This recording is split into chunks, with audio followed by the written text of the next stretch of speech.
سے بات کو سمیٹتا ہوں. شیطان کو اللہ نے آپشن دیا کہ تو جتنا چاہے گمراہ کر، مگر آدم علیہ السلام کو یہ سہولت دے دی کہ اگر آپ سے غلطی ہوئی تو توبہ کا آپشن بولو کھلا ہوا، سچے دل سے توبہ کر لینا. تبھی تو آدم سے غلطی ہوئی، توبہ کی، تو موسیٰ علیہ السلام نے ملامت کی تو آدم علیہ السلام نے اس ملامت کا فوراً جواب دے دیا کہ بھائی یہ ملامت بنتی نہیں ہے، کیونکہ توبہ کر چکے تھے.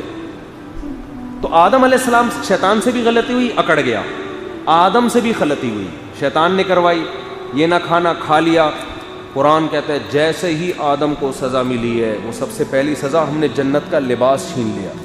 وَطَفِقَا يَخْصِفَانِ عَلَيْهِمَا مِن وَرَقِ الْجَنَّةِ. آدم اور حوا نے مل کر اپنے جسم پہ پتے ڈالنا شروع کر. حالانکہ میاں بیوی تھے، آپس میں کوئی پردہ نہیں تھا، لیکن اس سے پتہ چلتا ہے کہ میاں بیوی ہو کے بھی نارمل حالت میں وہ ایک دوسرے کو برہنہ دیکھنا پسند نہیں کر رہے.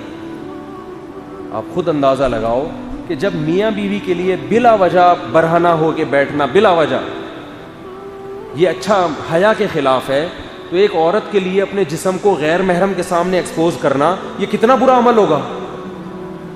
میاں بیوی کا کوئی پردہ نہیں ہوتا، خام خواہ میں وہمی بننے کی ضرورت نہیں ہے، لیکن نارملی جب گھر میں نارمل رہتے ہیں تو پراپر ڈریس ہوتا ہے نا. وہ چڈی بنیان میں تھوڑی گھوم رہا ہوتا ہے آدمی، شرم آتی ہے اس کو. تو اسلام کس کو پروموٹ کرتا ہے؟ حیا کو. بے حیائی کو اسلام پسند نہیں کرتا. تو اب حضرت آدم اور حوا کو احساس ہو گیا ہم سے غلطی ہوئی ہے. قرآن کیا کہہ رہا ہے کہ آدم اور حوا کے دل میں ندامت کہ اب اللہ کو منانا ہے ہم نے توبہ کر کے، لیکن الفاظ سمجھ میں نہیں آ رہے کیسے منائیں. تو اللہ فرماتے ہیں میں نے آدم کو کلمات سکھائے، میں نے آدم کے دل میں وحی کی کہ اس طرح بولو اور مجھ سے کیا کرو. کیا عجیب سبق ہے ان آیات میں، کیا انداز ہے سمجھانے کا. یعنی غلطی ہو، ایک جب غلطی کر رہا ہے اسے دربار سے نکالا جا رہا ہے اور وہ کہہ رہا ہے مجھے قیامت تک مہلت دو. اللہ کہتے ہیں مہلت دے دی، یعنی اس کے عذاب میں اضافہ ہوتا چلا جا رہا ہے. اور ایک کو اللہ خود سکھا رہے ہیں کہ ایسے توبہ کرو، اسے خود گائیڈ کر رہے ہیں کہ یوں کرو گے تو میں معاف کر دوں گا. کیوں؟ ایک کے دل میں ندامت ہے اور دوسرے کے دل میں ندامت نہیں ہے. جس کے دل میں گناہ کر کے ندامت نہیں ہے وہ اللہ سے لڑ رہا ہے.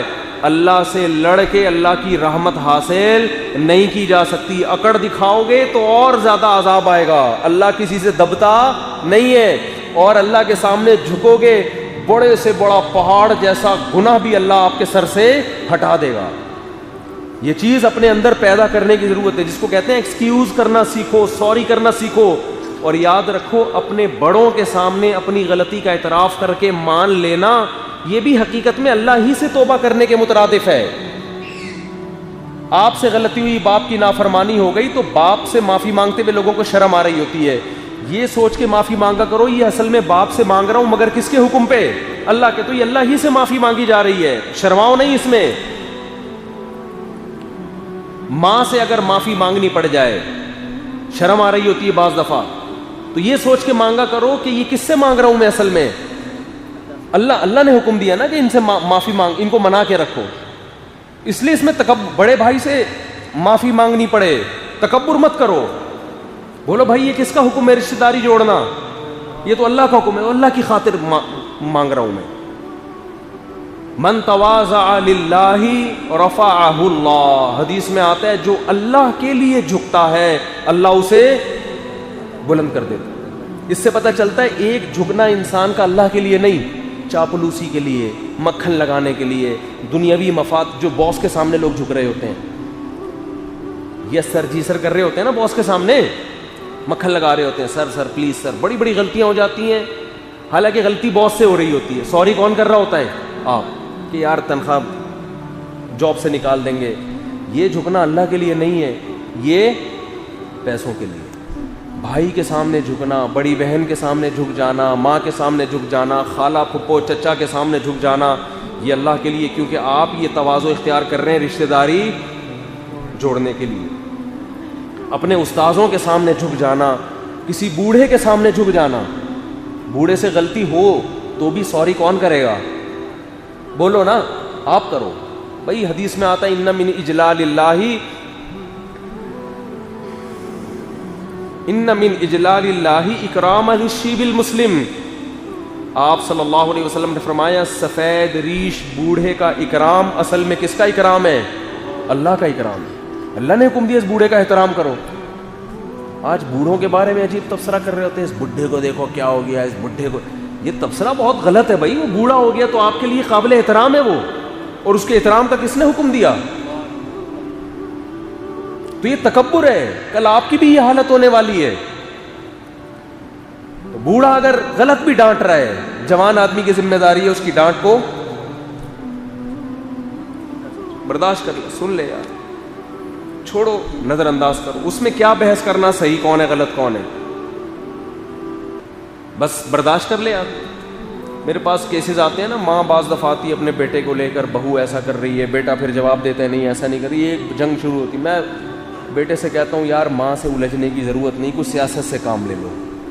ماں کے سامنے دلائل نہیں چلتے, وہ اور غصے میں آئے گی, بولے گی میں نے پیدا کیا, میرے سامنے آنکھوں میں آنکھیں ڈال کے بات, اور سائڈ کس کی لے رہا ہے, وہ تو اور غیرت میں آئے گی. میں نے کہا کوئی کمپرومائز کر لو یار اماں کو. اب اماں کو کون سمجھائے گا اس عمر میں, تو کچھ کمپرومائز کر لو. اب وہ 10 طریقے ہوتے ہیں, کچھ سیاست سے کام لے لو, کچھ بیچ کا راستہ اختیار کر لو, بحث نہیں کرو. وہ سمجھانا شروع کر دیتے ہیں. اصل میں لڑائی ہوتی ہے, پھر گھروں میں بدتمیزیاں ہوتی ہیں. وہ سیاست جو ہے نا, سیاست حدیث میں آتا ہے, نبی صلی اللہ علیہ وسلم نے فرمایا لیس الکذاب الذی یکذب لیصلح بین الناس. وہ آدمی جھوٹا نہیں ہے جو صلح کرانے کے لیے جھوٹ بولے. جمہور علماء کے نزدیک تو بالکل واضح جھوٹ بولنا بھی جائز ہے. امام حنیفہ کے نزدیک یہاں جھوٹ سے مراد ہے توریہ, یعنی گول مول بات. کیا مطلب؟ تھوڑا گھما پھرا کے بات کرنا تاکہ کیا پیدا ہو جائے, جوڑ پیدا ہو جائے. تو یہ غلط بات نہیں ہے. بعض لوگ کہتے ہیں نا ہم بات جب بھی کرتے ہیں ایک نمبر, ہم ٹو دا پوائنٹ بالکل کلیئر کٹ بات کرتا ہوں. جو ہر جگہ کلیئر کٹ بات کرتا ہے وہ گھر کبھی بھی بولو نا نہیں چلا سکتا. لچکدار آدمی, جس فلیکسیبلٹی ہو اس کے اندر نا, وہی ہمیشہ معاشرے میں اچھا سروائیو کرتا ہے. اب کلیئر کٹ اماں کو بتا دیا مجھے اپنی بیگم سے بہت زیادہ محبت ہے, کلیئر کٹ, جھوٹ نہیں بولتا میں. کیا ضرورت ہے اس کے سامنے بولنے کی بھائی؟ اس کو تو وہی ہو گیا یار, مجھے بتا رہا ہے تو یہ اس کا مطلب یہ اس کی طرف ہے, میری طرف تو ہے ہی نہیں. کلیئر کٹ تو یہی ہوگا نا.